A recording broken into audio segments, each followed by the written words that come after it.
Saka Nusantara, sebuah gugatan atas kedaulatan waktu dan sejarah.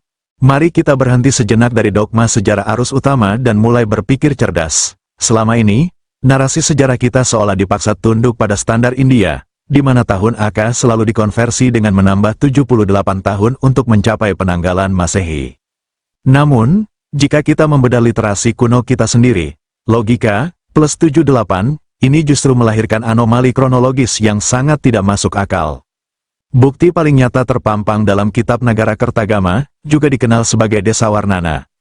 Di sana tertulis sengkalan angka tahun 1251 Saka. Jika mengikuti rumus India, plus 78, maka teks tersebut merujuk pada tahun 1329 Masehi. Namun, fakta sejarah mencatat bahwa mahakarya ini baru diselesaikan oleh Empu Prapanca pada 1365 Masehi. Pertanyaannya, mungkinkah isi sebuah kitab sudah eksis puluhan tahun sebelum kitab itu sendiri ditulis?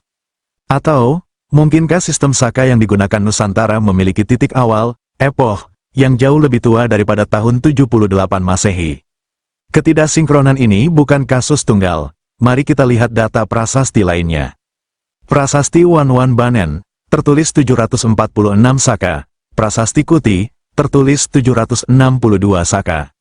Jika kita terus memaksakan standar India, dimulai 78 M, kita seolah mengabaikan kemungkinan bahwa bangsa Nusantara memiliki peradaban mandiri dengan sistem penanggalan yang lahir dari bumi sendiri.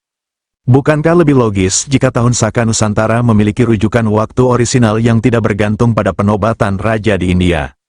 Gugatan ini bukan sekadar soal angka, melainkan soal identitas. Apakah teks literasi kita lebih dahulu ada sebelum bentuk fisiknya? Ataukah memang ada rahasia besar tentang waktu Nusantara, yang selama ini sengaja dikaburkan? Mari kita bedah sejarah dengan nalar, bukan sekadar hafalan. Restorasi historiografi Madura melalui sumber lokal. Sejarah Madura masih membutuhkan lebih banyak kontribusi dari penulis pribumi guna mengimbangi narasi orientalis. Di tengah menguatnya skeptisisme terhadap sumber kolonial, rujukan autentik seperti Serat, Suluk, Kakawin, Kidung, dan babat karya leluhur menjadi jalan keluar utama.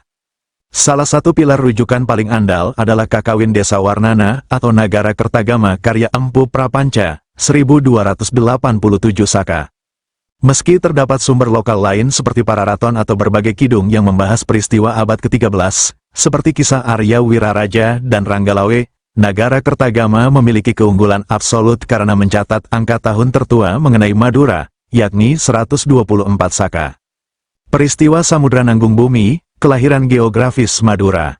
Berdasarkan catatan Prapanca, sejarah kuno Madura dimulai pada tahun 124 Saka melalui peristiwa geologis besar yang dikenal dengan terminologi Candra Sengkala Samudra Nanggung Bumi, lautan merangkul daratan. Peristiwa ini menandai terpisahnya Pulau Madura dari Pulau Jawa akibat luapan air laut. Data ini sekaligus mengoreksi kekeliruan tulisan Zainal Fatah yang menyatakan tidak adanya manuskrip tentang proses pemisahan tersebut, serta membantah teorinya yang menyebutkan pemisahan baru terjadi pada 929 Masehi akibat letusan gunung. Hingga saat ini, belum ditemukan keterangan waktu yang lebih tua bagi sejarah Madura selain catatan abad kedua Masehi tersebut. Madura dalam titik balik siklus Kali Yuga. Empu Prapanca memposisikan perpisahan Madura ini sebagai tahun-tahun awal titik balik paruh kedua zaman Kali Yuga. Dalam logikanya, Kali Yuga bermula pada tahun Gogendu Trilawan, 3179 Saka, 3101 SM, saat wafatnya Raja Pandawa. Siklus ini berjalan mundur hingga mencapai titik nol, lalu bermula kembali dari tahun 1 Saka. Meskipun peneliti seperti Egbert Richter Usanas mengonfirmasi awal Kali Yuga pada 3102 SM namun menyebut durasinya mencapai 432.000 tahun, atau Edward Reaf Smith yang menyebut siklus 5.000 tahun, Prapanca menawarkan perhitungan yang lebih spesifik bagi kronologi Nusantara. Presisi kronometri Empu Prapanca. Logika kronometrik dalam Nagara Kertagama menunjukkan bahwa total durasi zaman Kali Yuga menurut Prapanca adalah 6.358 tahun, 3.179 tahun dikali 2. Dengan rincian ini, terpisahnya Madura dari Jawa terjadi pada tahun ke-3303 dalam siklus Kali Yuga, 3179 plus 124. Jika ditarik hingga selesainya naskah Nagara Kertagama, maka peradaban telah berjalan selama 4.466 tahun Saka di zaman Kali Yuga. Perhitungan ini menjadi sangat penting sebagai landasan hari jadi Pulau Madura, di mana pada tahun 2020, Madura secara resmi telah memasuki usia ke-1818 tahun Masehi atau 1740 tahun Saka sejak pertama kali terpisah dari Pulau Jawa. Fondasi Kronometri Surya Sangkala Jawa Penetapan Tahun Surya Sangkala Jawa, SSJ, berpijak pada landasan spiritual dan historis yang sangat mendalam, di mana dalam Paramayoga, kelahiran Hyang Adama ditetapkan sebagai tahun 1 SSJ. Pada periode tersebut, muncul figur Hyang Ajajil, yang dalam struktur Jawa Kawi bermakna sosok yang lahir sebagai Ratu, Ji, sebagai penanda awal era. Berdasarkan naskah Praniti Raja, Batara Guru turun ke Pulau Jawa pada tahun 101 SSJ, saat wilayah dari Sumatera hingga Flores masih menyatu dan terhubung dengan Australia dalam formasi geografis menyerupai kepala bersanggul, sahul. Dalam pembagian periodisasi, masa 101-200 SSJ diklasifikasikan sebagai zaman Kali Swara, yang merupakan 700 tahun pertama dalam siklus Kali dan termasuk dalam Kala Buddha atau era pengajaran.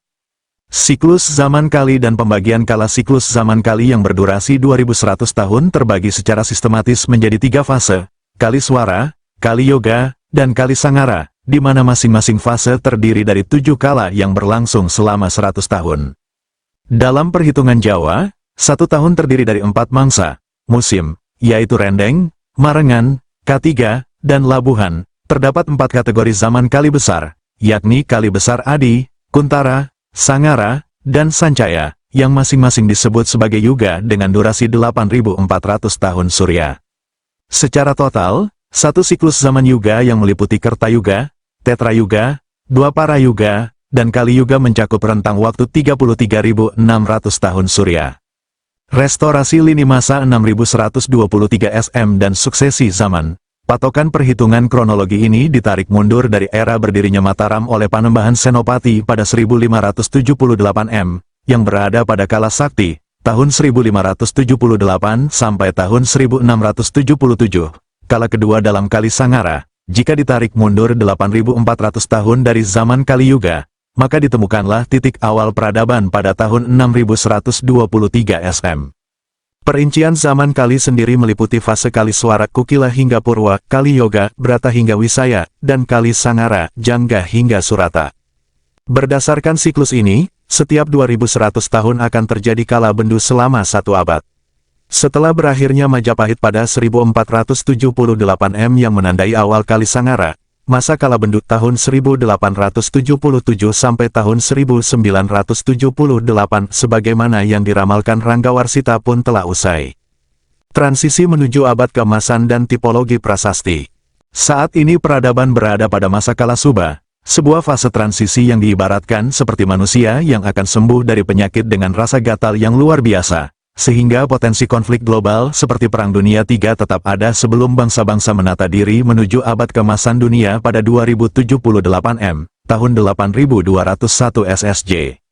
Perlu diperhatikan bahwa angka tahun pada prasasti umumnya tidak melebihi 2100 karena selalu dihitung ulang dari tahun 1 Kali Swara, sehingga diperlukan ketelitian untuk mengidentifikasi apakah sebuah temuan termasuk dalam kategori Kali Besar Adi, Kuntara, Sangara, atau Sancaya, serta posisinya dalam 4 zaman Yuga. Genealogi peradaban pra-Adam hingga Kali Yuga. Zaman Kali Yuga yang dimulai sejak kelahiran Adam di Tenggarai akan berakhir pada tahun 8400 SSJ, atau sekitar 2277 per 2278 M. Jauh sebelum era Adam dan titik 06123 SM, peradaban telah melewati fase zaman Dwapara Yuga selama 8.400 tahun yang diidentifikasi sebagai era Atlantis. Sebelum Atlantis, terdapat era generasi Lemuria yang berlangsung selama 8.400 tahun Surya dalam zaman Tetrayuga. Sementara itu, periode paling awal adalah zaman Kertayuga selama 8.400 tahun yang merupakan era generasi Kukila, di mana eksistensi manusianya digambarkan berkepala burung dan bersayap, sebagaimana yang terabadikan dalam bentuk arca di Candi Ceto, Sukuh. 1. Arkeoastronomi dan Kronometri Surya Sangkala Jawa, SSJ. 06123 SM divalidasi sebagai awal zaman Kali Yuga, sebuah periode yang ditarik mundur secara presisi dari era Mataram, 1578 M. Penentuan ini bertepatan dengan konfigurasi planetari agung yang menjadi acuan navigasi kosmologis masyarakat maritim purba. Sistem SSJ mencatat perjalanan panjang sejak kelahiran Hyang Adama, 1 SSJ, hingga suksesi 4 zaman Yuga, Kerta Yuga, Tetra Yuga, Dwapara Yuga, Kali Yuga, yang masing-masing berdurasi 8.400 tahun, mencakup era Lemuria dan Atlantis. 2. Dekolonisasi historiografi dan otonomi kultural. Restorasi ini secara radikal memutus belenggu Konsensus Delhi 1952-78 yang selama ini membatasi sejarah Nusantara. Dengan menggunakan angka tahun 6123 SM, kita membuktikan bahwa entitas Dharma di Nusantara adalah identitas otonom purba, bukan sekadar derivasi dari India. Ini adalah langkah strategis untuk merebut kembali hak menentukan waktu sejarah bangsa dari pengaruh kolonial. 3. Mahakarya transnasional Wangsa Spiritualitas Dunia. 4. Sejarah Madura, titik balik siklus Kaliyuga 124 Saka. Sejarah Madura menemukan landasan tertua pada tahun 124 Saka melalui peristiwa Samudra Nanggung Bumi, berdasarkan Nagara Kertagama. Peristiwa terpisahnya Madura dari Jawa ini menandai paruh kedua zaman Kaliyuga, menempatkan Pulau Madura dalam satu garis kontinu dokumentasi sejarah yang paling mapan selama ribuan tahun. Kesimpulan, seluruh data epigrafis, filologis, pustaka raja, Nagara Kertagama, dan sains astronomi kini saling mengunci. Kita bukan lagi bangsa yang sekadar menerima sejarah, melainkan bangsa Mahecahya yang telah menata dunia sejak 8.200 tahun yang lalu menuju abad kemasan pada 2078 MBY, Santo Saba.